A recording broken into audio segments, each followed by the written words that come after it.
समस्त गोपियों को आज कन्हैया ने देखा तो देखते ही परमात्मा स्वागत करने लग गए। स्वागतम वो महाभाग प्रियम किम करवाणि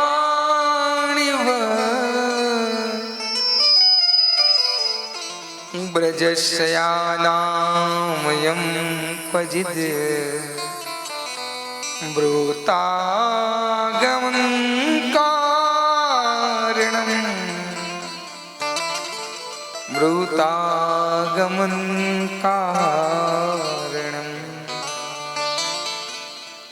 कन्हैया ने गोपियों को देखा, तुरंत कह दिया स्वागतम वो वहां भाग, आओ आओ गोपियों आपका स्वागत है। जैसे ही गोपियों ने सुना कि हमारे कन्हैया हमारा स्वागत कर रहे हैं, आज हृदय से गदगद हो गई कि हमारे कन्हैया हमारा स्वागत कर रहे हैं। उसके बाद महाराज तुरंत पूछ लिया कि ब्रूतागमन कारणम, तुम्हारे आने का कारण क्या है। पहले तो गोपियां प्रसन्न हुई जब पूछा इन्होंने कि ब्रूतागमन कारणम, आने का कारण बताओ, इस रात्रि को क्यों आई हो। गोपियां बड़ी उदास हो गई, आपस में कहने लग गई पहले निमंत्रण दे के बुलाते हैं और उसके बाद आने का कारण पूछते हैं। गोपियां कहती हैं आपस में कि अरे कहीं ऐसा भी होता है क्या, पहले तो बंसी बजाकर हमको बुलाया और बुलाने के बाद आने का कारण पूछते हैं। लेकिन गोपियां बोलने ही वाली थी, परमात्मा बोलने का मौका नहीं देते, तब तक दूसरा बात बोल देते। गोपियां बस बहने वाली थी, अरे पहले बुलाते हो फिर आने का कारण पूछते हो। और वास्तव में बात बिल्कुल गोपियां सत्य कह रही हैं। कोई महाराज कार्ड दे के बुलाए, आ जाना भैया हमारे यहाँ भागवत हो रही है, और हम आ जाएं तो पूछें आओ आओ स्वागत है आपका, और जैसे बेचारा बैठ भी नहीं पाए कहते क्यों आए हो भैया, क्या कारण है। तो अपमानित तो महसूस करेगा ही महाराज। पहले तो कार्ड लेके गए, बुलाए, स्वागत भी कर दिया और बैठने नहीं दिया, तब तक आने का कारण पूछ लिया।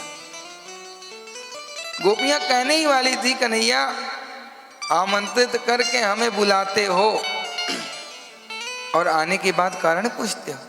लेकिन कन्हैया इतने ज्यादा महाराज तीक्ष्ण बुद्धि के हैं, देख रहे हैं गोपी बोलने ही वाली है। कन्हैया ने कहा ओहो आज शरद पूर्णिमा की रात्रि को देखने आई हो। गोपियों ने कहा नहीं। फिर बोलने वाली थी, फिर कन्हैया बोल दिए ओहो लगता है पति से झगड़ा हो गया, झगड़ा करके आई हो।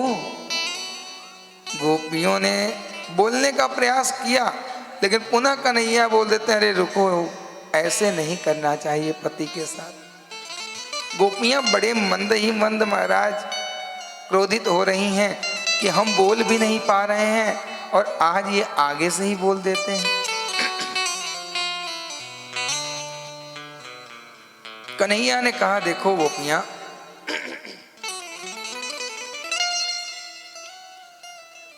पति कैसा भी हो, पति को छोड़ के नहीं आना चाहिए।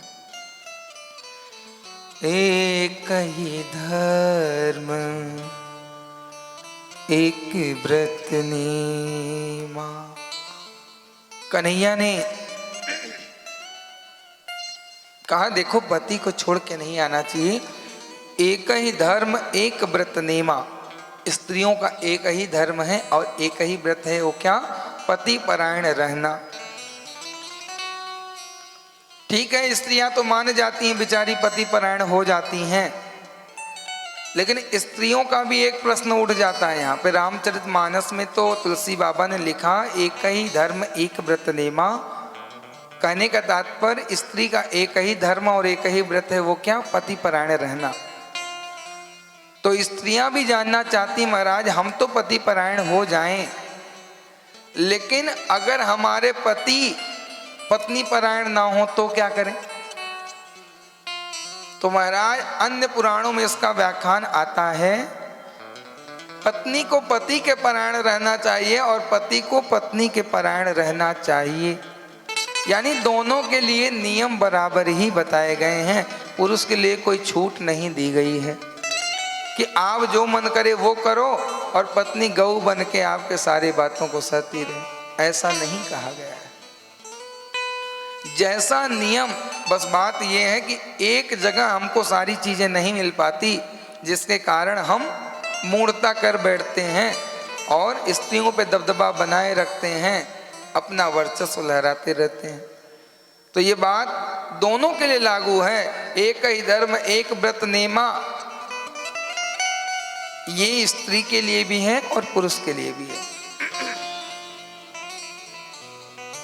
आज कन्हैया फिर बोल बैठते हैं, वृद्ध रोग बस जी जड़हीना। आज पता नहीं क्या हो गया है कि बोलने ही नहीं दे रहा भाई। कोई बात नहीं, आज मैं प्रयास कर रहा हूं, लेकिन परमात्मा की जो इच्छा, कुछ भी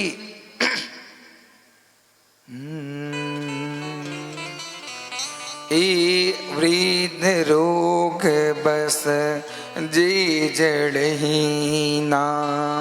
वृद्ध रोग बस जड़ धनहीना। वृद्ध रोग बस जी जड़हीना।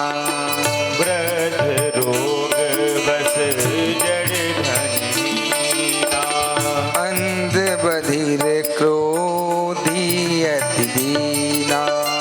अंध बधिर क्रोधी अति दीना। वृद्ध रोग बस जे जड़हीना। वृद्ध रोग बस जड़ धनहीना। वृद्ध रोग बस जे जड़हीना।